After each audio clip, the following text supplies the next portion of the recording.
자, 이거 영상이라 여러분들이 음소거 꼭 해주셔야 됩니다. 다시 좀 진행할게요.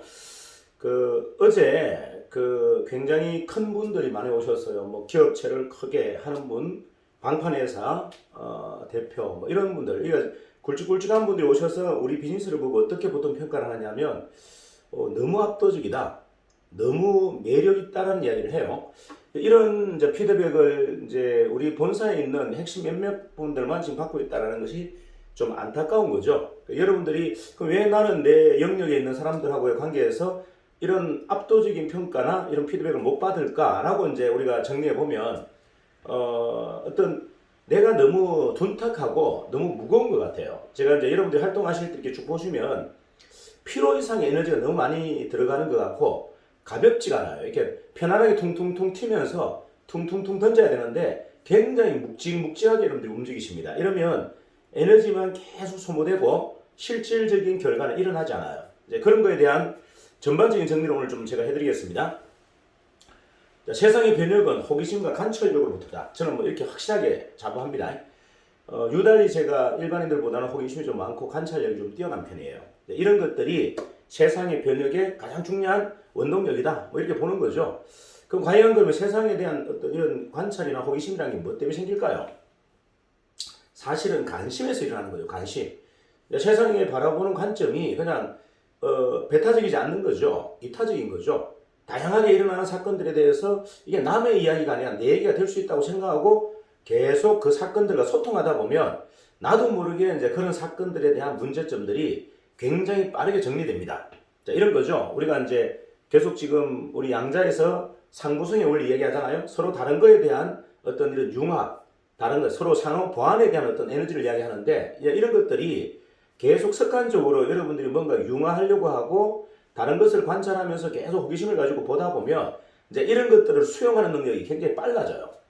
내하고 전혀 다른 기질을 갖고 있는 사람들과 하나가 되고, 내하고 전대 적대적인 사람들하고 또 친해지고, 적과도 뭐 이렇게 쉬워지고 하는 것들이 굉장히 빠르게 일어나요. 제가 생각보다 제가 일을 많이 했어요. 많이 했기 때문에 저한테는 사실은 상당한 적들이 있어요.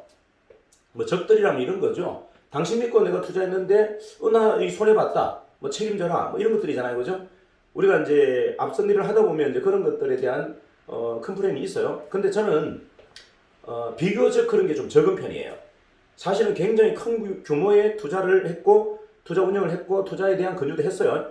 그러니까 일반인들하고 다르게 매덕 몇십억대 투자를 했고 사실은 이제 손실을 입은 경우도 있어요. 하지만 저는 대다수의 사람들이 이제 제 고객들이든 관계된 사람들이 저한테 강력하게 저를 질타하거나 저를 목을 조아가지고 막 이렇게 힘들게 하지 않아요. 이유가 뭔가를 여러분들 한번 잘 보시면 이런 거죠. 최석인 대표는 그래 뭐 일정 정도 약간 실수를 했지만 다음 파스에서는 내한테 큰 기대치를 만족시켜 줄 사람 같아. 저 사람은 어지간해서 실패할 사람이 아니고 뭔가 큰 일을 도모하고 큰 일을 이루어서 나에게 콩고물이라도 하나 나눠줄 것 같아 라는 기대치가 있는 거예요.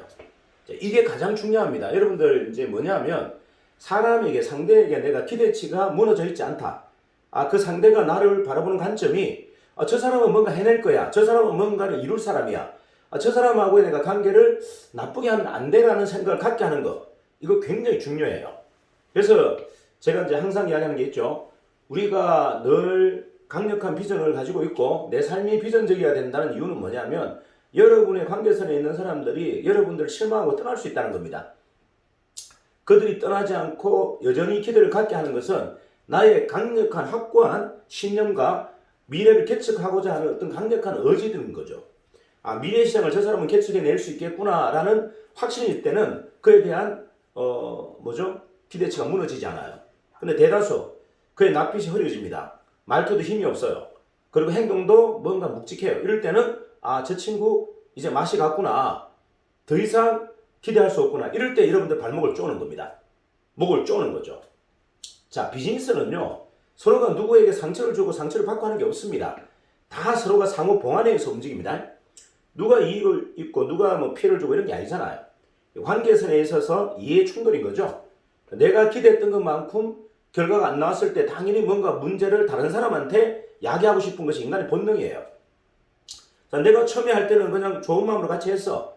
물론 내가 책임지기로 하고 했어. 근데 막상 해서 실패했어요. 이럴 때는 꼭 그 원인을 내가 아닌 다른 누군가에게 부여하고 싶은 것이 인간의 본능인 거예요.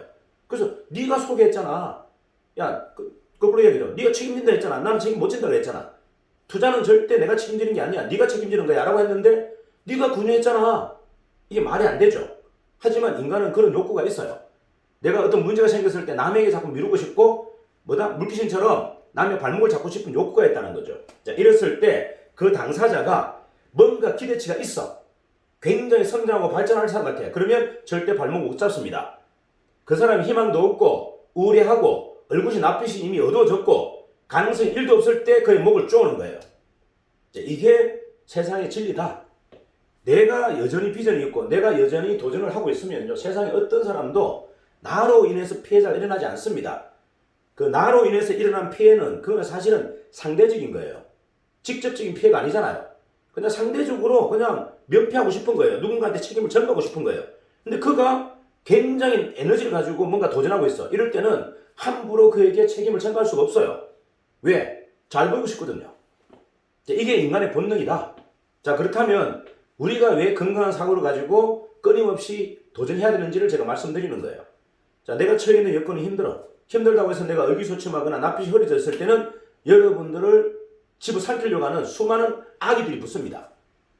왜? 네 때문이잖아. 네가 그렇게 했잖아. 네가 그렇게 군유했잖아. 하는 것들을 끊임없이 나에게 책임을 전가할 사람이 나타난다는 거죠. 하지만 내가 강력한 비전을 가지고 액션을 취한다면 절대 그럴 사람은 주위에 한 명도 없어요.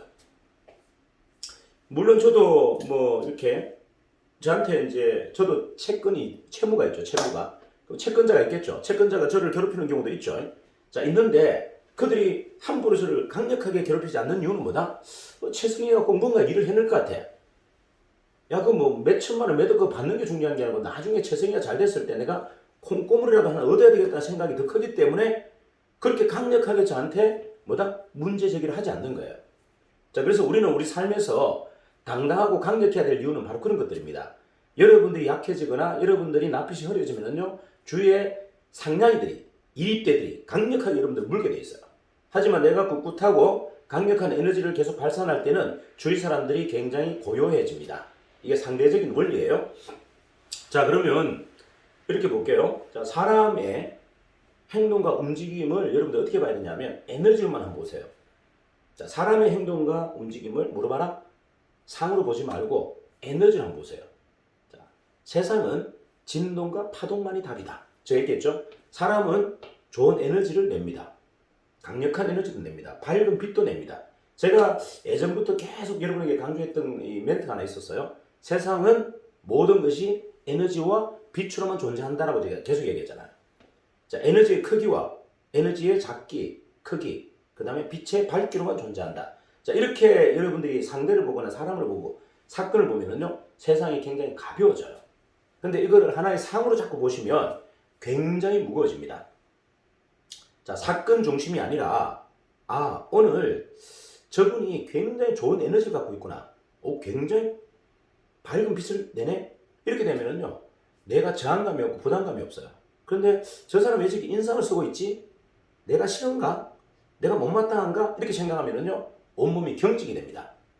자, 이게 무슨 말이냐면 상대로 인해서 내가 족시가 채워지고 경직돼요. 하지만 그를 상대를 에너지로만 딱 관찰하면은요, 내 에너지가 절대 그에게 찍 눌리지 않아요. 그러니까 정확하게 얘기하면 기죠. 그의 기에 내가 눌리지 않습니다. 자, 에너지로만 볼게요. 오늘 굉장히 에너지가 큰 사람이 왔어. 내가 받아 먹으면 돼. 좋은 에너지를, 큰 에너지를. 에너지가 좀 약한 사람이 왔어. 내 에너지를 좀 나눠주면 돼. 자, 빛이 굉장히 밝은 사람이 나왔어요. 표정이나 모든 아우라가 밝아요. 이럴 때는 그 빛에 내가 살짝 녹이면 돼. 자, 근데 빛이 약해. 내 빛을 좀 주면 되겠네? 라고 생각한다면 상대 때문에 내가 위축되거나 내가 예를 들어서 무거워지는 일은 없습니다. 근데 우리가 사람을 바라보는 관점이나 사건을 바라보는 관점이 전부가 뭐다? 상으로 봐요. 눈에 보이는 상으로 봅니다. 인상을 내한테 쓰네? 저 사람이 내한테 인상을 쓰네? 내가 못마땅한가? 내가 저 사람한테 실수했나? 자, 이러다 보면 말도 안 나오고 강의도 안 돼요. 자, 제가 청중들 앞에서 몇천 명, 몇만 명 앞에서도 단 1도 주눅되지 않는 이유가 뭐다? 저는 절대 그 사람들을 사람으로 보지 않습니다. 그냥 돌덩어리로 봅니다. 바닷가에 수천 개, 수만 개 돌덩어리에다가 내가 감 지르는 거예요. 그 사람들의 기가 단 1도 안 느껴져요. 그래서 그 사람들이 저한테 두렵지가 않은 겁니다. 수많은 군중이 있어도 그 사람들은 뭘 본다? 돌덩어리를 본다. 수만 개 돌덩어리 앞에서 내가 감 지르는데 왜 내가 위축됩니까? 그들의 눈치를 왜 보죠? 단지 이런 거죠. 그들을 에너지로 본다면 저 에너지가 강력해. 그러면 내가 흡수하면 돼. 자, 그 에너지가 약해. 내가 에너지를 주면 돼. 자, 빛이 굉장히 밝아. 빛에 내가 녹아버리면 됩니다. 나를 그냥 그 빛에 쫙 녹여버리면 되죠. 자, 빛이 약해. 내가 빛을 쏴주면 돼요. 자, 이런 관점의 정리가 굉장히 중요하다. 우리가 굉장히 묵직하게 일을 하고 여러분들이 어떤 행동에 있어서 큰 결과가 안 나오는 이유는요. 상대인에서 내 모든 에너지가 다 소멸되기 때문에 그런 겁니다. 제가 계속 그러잖아요. 내 발목에 족쇄를 쳐는 건 누구다? 상대가 아니고 나예요. 내가 나의 발목에 족쇄를 쳐버립니다. 이유가 뭔데? 바라보는 상이 다르기 때문에 그런 겁니다. 자꾸 이걸 사건으로 보고 사람을 형태로만 보는 거예요. 그의 표정, 그의 인상, 그가 말하는 말투만 본단 말이에요. 저는 상대가 이야기하는 말투에 별로 관심 없어요. 표정에도 관심 없습니다. 그냥 눈을 감고 가만히 보고 있죠. 김태수 부대표가 오늘 에너지가 좀 밝은가? 어두운가? 요거 보고요.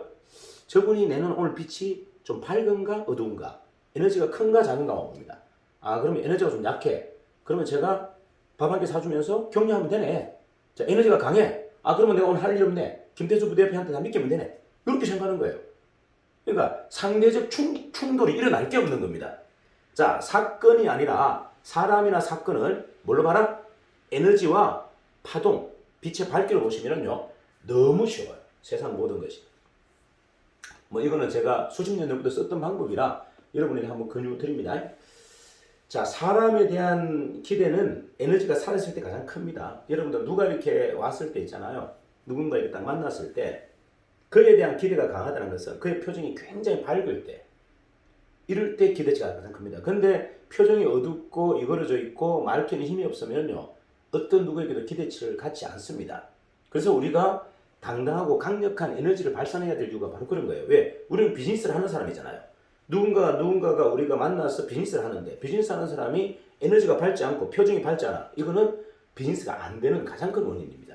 자, 그렇다면 이제 적어도 이제 마인드 컨트롤, 내 스스로를 좀 통제해야 되는데 그것은 뭐냐면 남으로 인해서 내가 위축되는 일이 없어야 된다는 겁니다. 또 사건으로부터 내가 위축되는 일이 없어야 된다. 어제 와이프하고 싸운 게 오늘 내가 행동하는데 무슨 관계가 있어요?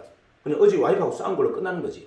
근데 그걸 대부분 사람은 끌고 옵니다. 끌고 와서 오늘 꿀꿀해. 기분도 꿀꿀하고 사건도 꿀꿀하게 지금 모든 것이 다 위축됩니다. 이게 바보 천치예요. 자, 그거는 그냥 뭐다? 에너지였던 거예요. 어제 와이프의 에너지가 너무 강했어. 아, 내가 한 방 먹었어. 그냥 끝인 거죠. 오늘 가면 또 유순해져 있겠네? 왜? 에너지니까 유순해지겠죠. 뭐. 한 번 썼는데 뭐 그 에너지가 얼마나 강하겠습니까? 그냥 성질 부린 게 아니고 아내가 성질 부린 게 아니라 에너지를 강력하게 발산했기 때문에 오늘은 에너지가 죽어 있겠네. 그러면 내가 가서 좀 달래주구나.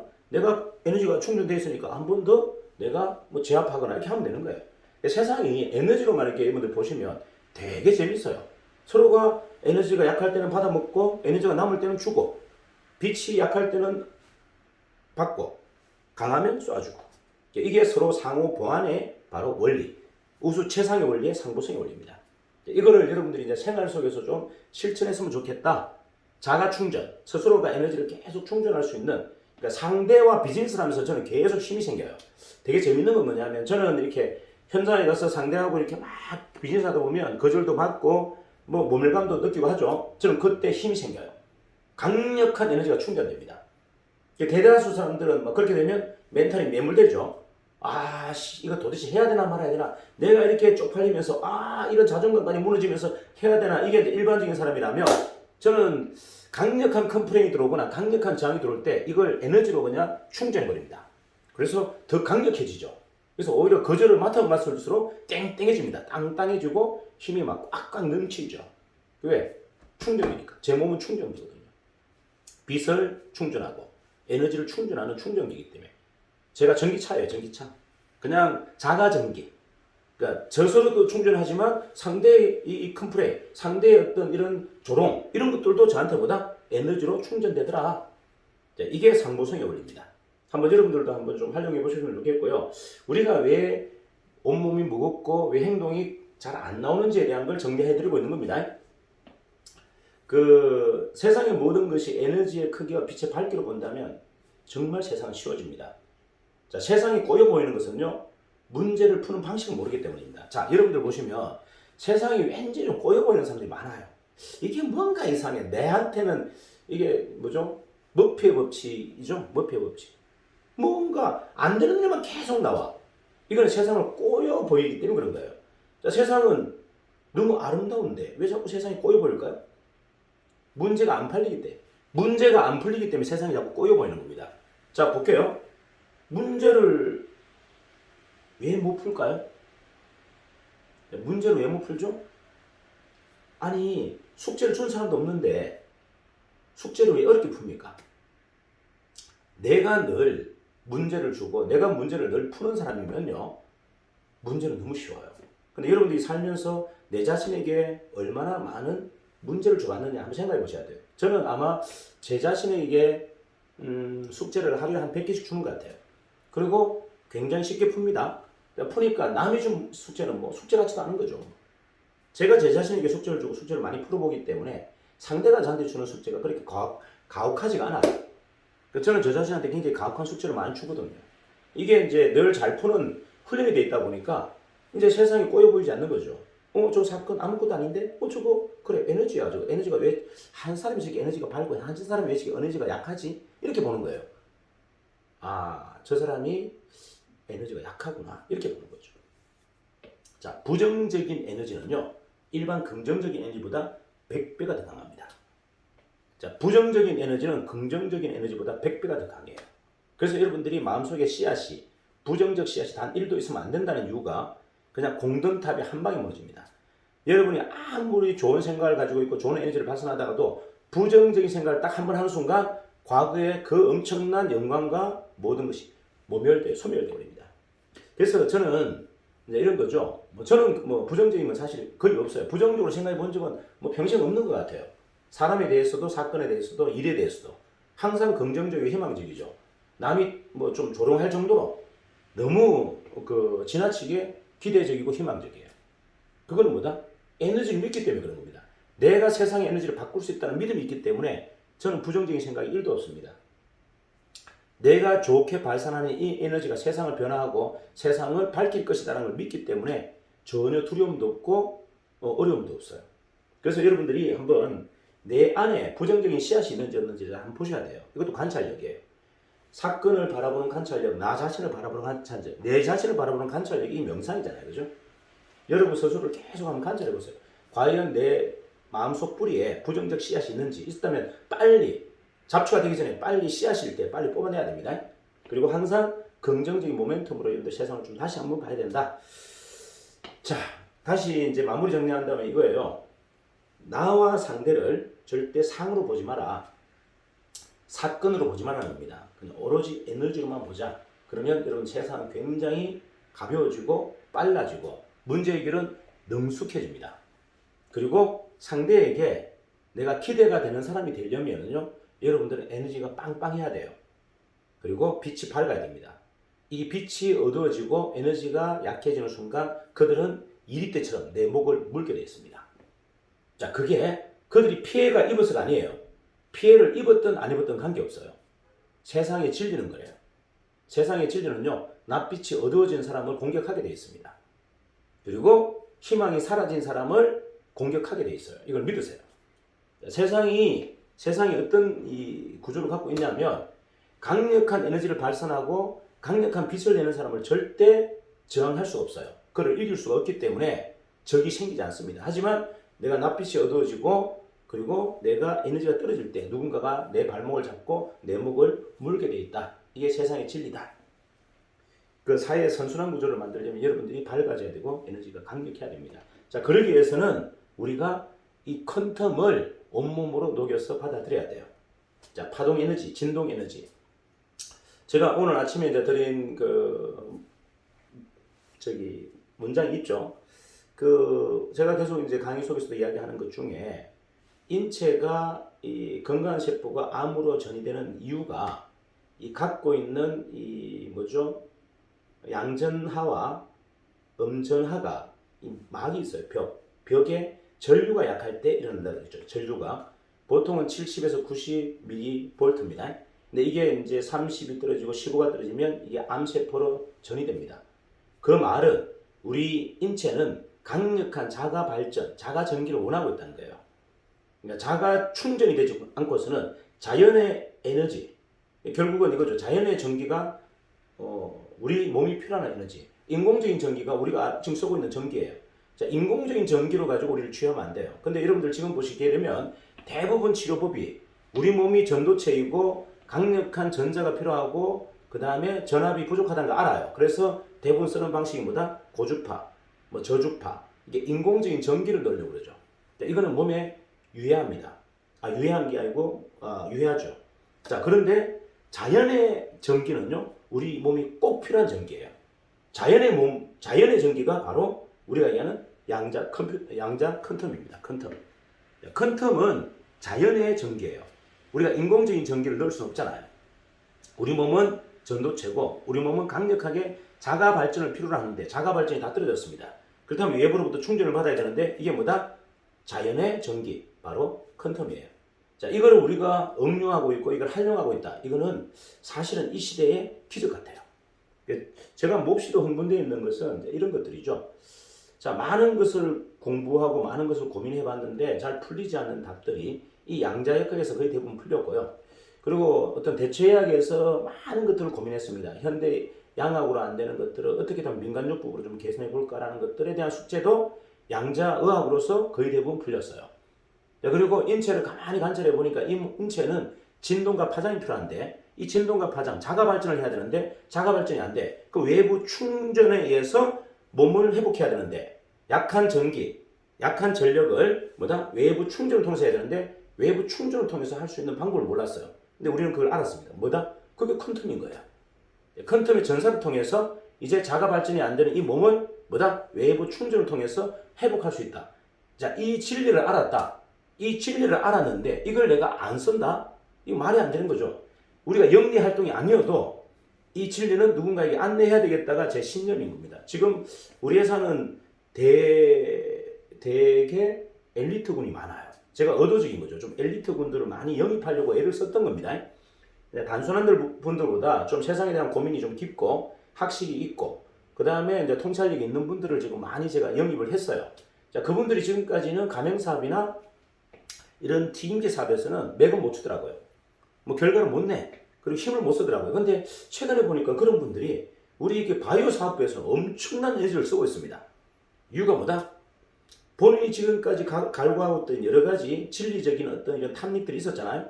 그 진리적인 탐닉에서 부족했던 것, 해결되지 않았던 것들이 이 양자역학, 양자의학, 특히나 퀀텀 파동 에너지를 통해서 거의 대부분 풀려버린 겁니다.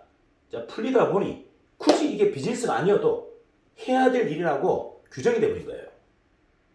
자, 지금 현재 우리가 영업을 하지 않았고 이런 판매를 하지 않았던 엘리트 분들이 우리 회사에 되게 많습니다. 많은데 이분들이 진짜 영업사고를 능가하는 이런 성과와 이런 활동들을 하는 이유가 이게 뭐냐면 그런 분들이 뭐 영업하라고 한다고 하겠어요? 안 할 분들이죠. 근데 그런 분들이 그렇게 적극적으로 하는 이유는 이게 영업이 아니어도 엄밀히 돈 버는 일이 아니어도 자기는 삶의 미션처럼 인생의 어떤 가장 중요한 미션처럼 행동하겠다는 겁니다. 왜? 진리에 답을 얻었잖아요. 내가 지금까지 우리가 살아간 인생의 답 숙제 뭡니까? 인생에 하느님이 나에게 준 숙제가 있잖아요. 너가 이 세상에 왜 태어났냐? 너가 어떻게 살 거냐? 그 다음 죽어서 어디로 갈 거냐? 이런 숙제를 줬는데 그 숙제가 우리 잘 안 풀렸어. 뭐 아무리 공부해도 뭐 인문학을 공부하든 철학을 공부하든 뭐 그 답을 찾기가 쉽나요? 그런데 이 양자역학, 양자역을 내가 조금 정리해 보니까 그 답이 나오네요. 이게 너무 설레이고 너무 벅찬 겁니다. 자, 저는 그런데 모르겠어요. 뭐 일반 다른 분들은 어떤지 모르겠어요. 저는 예전에 제가 영업을 할 때 한번 그런 적이 있어요. 돈을 벌려고 저는 영업을 한 적이 한 번도 없어요. 그냥 이거는 내 사명이다 생각하고 정말 가장 어려운 사람들한테 마지막 희망이 이 보험을 무조건 들게 해야 되겠다라고 생각을 했습니다. 그러니까 엄청난 업적이 들어오더라고요. 그 다음에 이제 금융 컨설팅 할 때도 돈에 대한 철학과 돈에 대한 어떤 경계와 균형을 못 잡는 사람들한테 돈이 어떤 건지, 돈에 대한 철학, 돈을 어떻게 활용해야 되는지 그 방법을 내가 돈을 못 벌더라도 가르쳐줘야 되겠다 하고 강력한 신념을 하니까 그게 어마어마한 고객을 통해서 돈이 되더란 겁니다. 지금 우리가 하고 있는 일 똑같죠. 자, 우리가 영리 목적으로 본다면 컨텀 수기를 얼마나 많이 팔아서 회사의 매출을 얼마나 일으키고 내가 얼마나 수익을 가져갈 건지 뭐 이걸 고민하는데, 그런 걸 제차하더라도 이 우리가 하고 있는 이 건강 프로세서, 정말 사람들이 지금 몸이 왜 나빠지고 있는지, 몸이 왜 이렇게 다시 회복될 수 없는지에 대한 숙제를 좀 다 갖고 있잖아요. 그 답을 우리는 갖고 있단 말이에요. 왜? 자연의 에너지를 충전해야 된다. 근데 지금까지는 자연의 에너지를 충전하는 방법은 산속에서 사는 거야. 그런데 떼거리가 없는데 어떻게 산속에서 삽니까? 우리가 도시에서 살면서 자연의 에너지를 충전할 수 있고 자연의 전기를 충전할 수 있는 방법이 이제 나왔어요. 그게 퀀텀이에요. 자, 그렇다면 이거는 뭐다? 영리를 떠나서 저는 사명감으로 해야 되겠다, 이제 이런 확신이 드는 거예요. 그래서 두려움이 없어져 버린 겁니다. 예전에 제가 보험의 전성기 때, 컨설팅의 전성기 때는 정말 두려움이 1도 없었어요. 뭐 어떤 컴플레인이 들어오고 어떤 조롱을 해도 저는 그냥 강력하게 밀어붙였는데, 그와 동일한 지금 상태가 다시 온 겁니다. 제가. 그래서 누가 저를 뭐 조롱하고 뭐 비웃어도 물장사냐 정수기 장사냐 해도 저는 싱긋이 웃습니다. 하찮은 것들, 세상의 진리도 모르는 것들, 이렇게 얘기하죠. 너가 양자를 아느냐? 너가 세상의 진리를 아느냐? 이렇게 제가 살짝 비꼬면서 강력하게 제압합니다. 네, 다 넘어가 버려요. 다 넘어가 버려요. 제가 이제 물 들고 다니면 다 물장사인 줄 알죠. 막 우리 컨덤 수기 설명하면 정수기 장사인 줄 알죠. 뭐 그렇게 비웃는 거 저는 가볍게 넘깁니다. 그래, 너는 그렇게 생각해라. 네가 세상의 진리를 아느냐? 딱 해가지고 한 방에 잡아갑니다. 한 방에. 자, 이게 얼마나 강력한 무기인지를 여러분들이 한번 좀 점검을 해봤으면 좋겠어요. 자, 우리가 지금 다루고 있는 이 컨텀 양자, 이 상품이 어떤 결과를 만들고 세상에 어떤 빛을 내는지를 여러분들이 한 번 더 각인하고 한번 이거를 무기로 제대로 활용했으면 좋겠다. 자, 돈 버는 건 다음이잖아요. 돈 버는 건 다음이고, 여러분들이 이 하는 일에 대한 가치와 명분을 한 번 더 정리해 볼 수 있는 좋은 시간이 되었으면 좋겠습니다. 오늘 이렇게 좀 마무리하겠습니다. 감사합니다.